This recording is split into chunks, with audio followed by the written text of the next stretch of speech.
What's up, everybody? Welcome back. Hope everybody's having a great day or night whenever you're watching this. We're going to break down the Western Conference Finals matchup between the Oklahoma City Thunder and the Minnesota Timberwolves because I think this is going to be really fun. And we have two of the top, I consider Shai Gilgeous-Alexander and Anthony Edwards to be shooting guards. I know Shai's kind of like a combo kind of thing, but same with Ant-Man to the degree where they have the ball a lot and they have to make a lot of decisions. But overall, there's a lot of different matchups in this series that I think are going to be a lot of fun to kind of see how they play out because the Timberwolves have been playing teams that don't really have much size to this point, and the Thunder have been playing teams that have a good amount of size, right? Particularly with the Nuggets. That's a matchup where there's a lot of size with Jokic, Gordon, Michael Porter Jr. is tall, a lot of length all over the court, right? So I think the Timberwolves not having played against that yet is going to be something it's going to be interesting to see how they handle it. I think a matchup that I'm actually almost more interested to see, other than like Ant versus SGA, of course, is how does Julius Randle play against this Thunder team? Because Chet is one of the best rim protectors in the league. Isaiah Hartenstein can protect the rim and can move his feet. They have a little bit of size there. J-Dub is he's only like 6'6", but he's strong. They have a good amount of overall length and just size in general that Randle hasn't had to play against. And Randle's had a freaking amazing first two series. Like, he's completely turned the script on what he was as a playoff player in these first two series. But those matchups were very suited for him to explode because they don't have the size to bang with him. And Randle is one of those dudes that's bull in a china shop. He's going to do that. How successful is he going to be if he gets matched up with Hartenstein and then Chet's sitting in the wings waiting?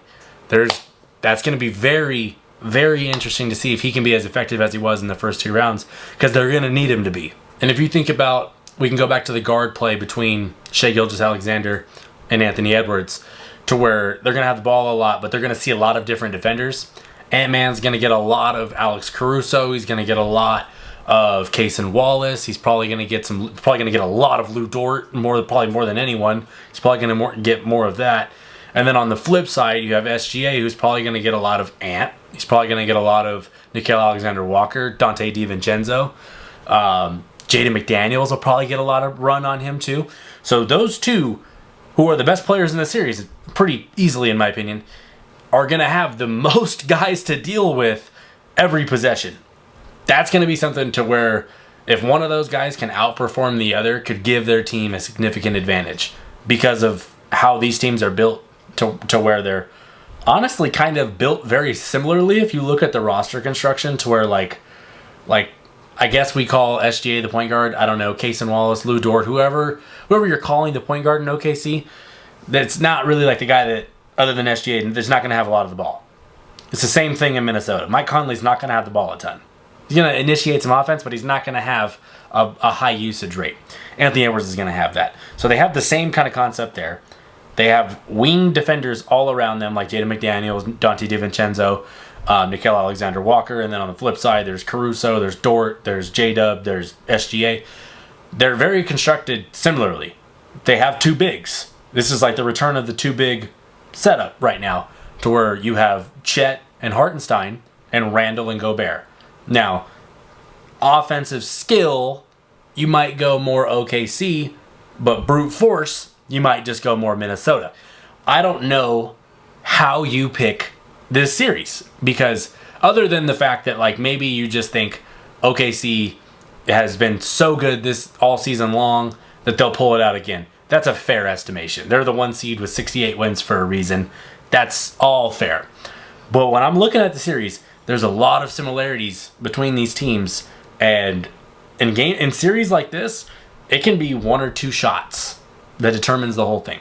The Rudy Gobert Isaiah Hartenstein matchup is going to be kind of fascinating because Hartenstein's going to be in the dunker spot, or he's going to be running a lot of the he runs a lot of what OKC does in terms of passing out of the post and passing out of the top of the key and all those things that he does at a very high level. Somewhat, it could pull Gobert out a little bit, but I don't think they're going to pull out that far. I think Minnesota might dare OKC to shoot, which could be detrimental because they can get it going. But we've also seen where they can have these really cold stretches. And on the flip side, same thing for Minnesota, to where They can run a lot out of Julius Randle in the high post, kind of creating a little bit for others and other guys going off of actions on the backsides. But they have a 5-man that is not going to command any spacing. Like, he's not going to do that for both sides. It's crazy when you look at the roster construction how similar it is in terms of what each guy does. I think a good matchup to like pay attention to, like bench wise. I know I think Dante starts. He's bench. DiVincenzo and like Cason Wallace, who can be a little bit more impactful on a night-to-night basis. Obviously, Dante's the more proven and has had a lot of playoff success and shown up in big games. But Cason has had big moments too, and he's young and he's trying to figure it out. They both play a very similar style to where they can create for others, they can space the floor, and they lock up defensively. That matchup, how much they butt heads and who can win that battle, interesting to me. I don't think in this series that Mike Conley provides a ton of really anything that Minnesota really needs, other than maybe a little bit of leadership in terms of just calming the guys down when OKC goes on its runs, because they're going to do that. But ultimately, like, I think OKC, if you want to go more depth, wins the battle. But Minnesota's been here, done that, and they've gone through a couple of things, and they have a star player. Not to say OKC doesn't, obviously. They have the probable MVP, in my opinion.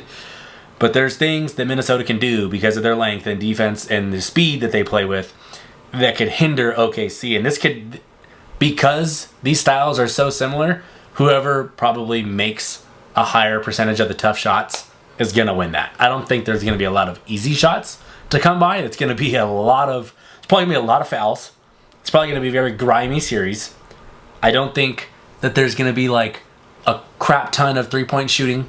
Like, I don't think we're going to see these games where Minnesota hits 23s. I don't think OKC will do that. I think it's going to be a lot of like 8 and 9 3-point makes in the game. You're going to see 25 to 35 free throws. But who gets the better whistle? Who knows? That's always subjective. Obviously, Shai Gilgeous-Alexander is one of the best at drawing fouls in the entire league. But Anthony Edwards can have those games where he gets 16, 17, 18 free throws. And there's just so much in common between these teams. And that's why I think it's hard to predict. I think I lean more towards the depth side. But how much does depth matter when you're in the Western Conference Finals? You really only need like 7 guys for the most part to play well.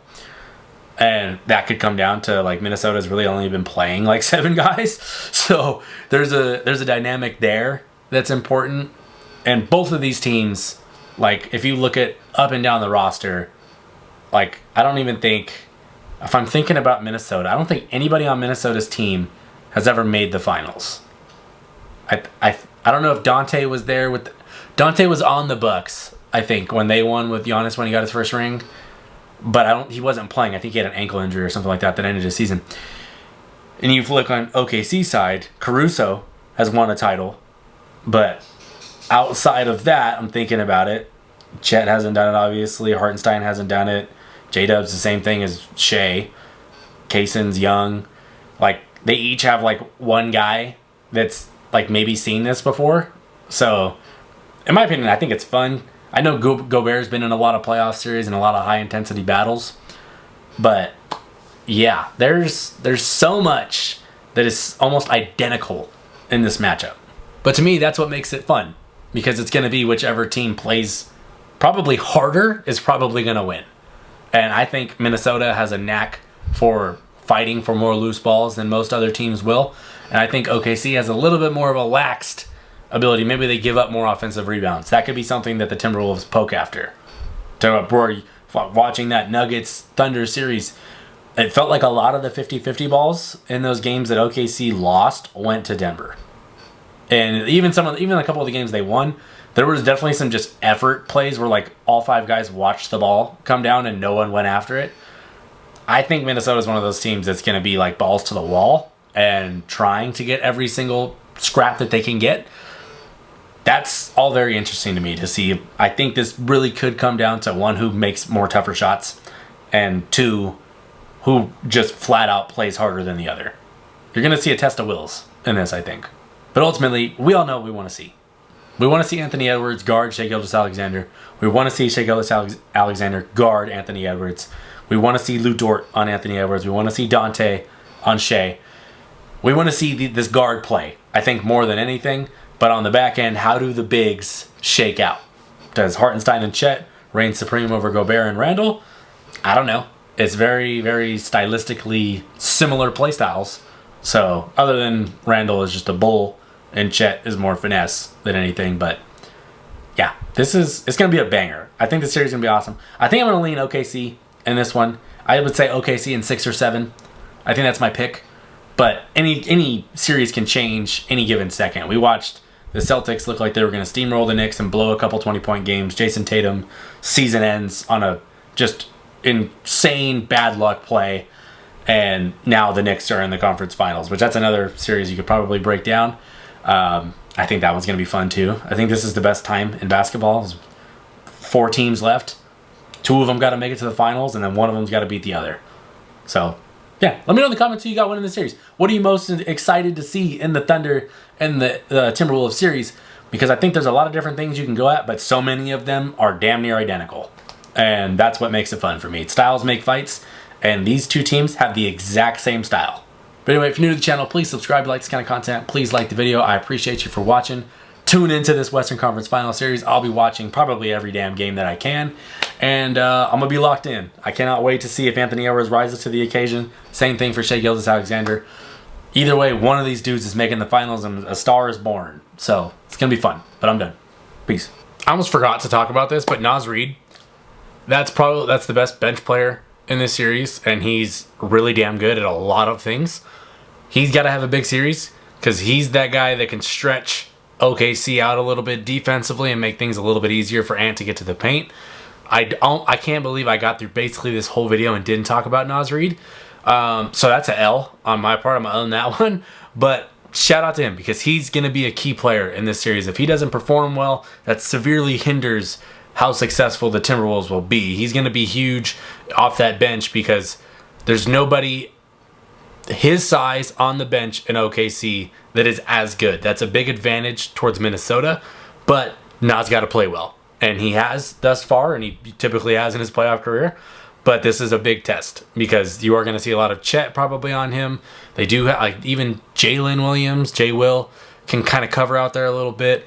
You'll see a little bit of different matchups for Naz Reid, but he's got to be able to make his imprint on this game for sure.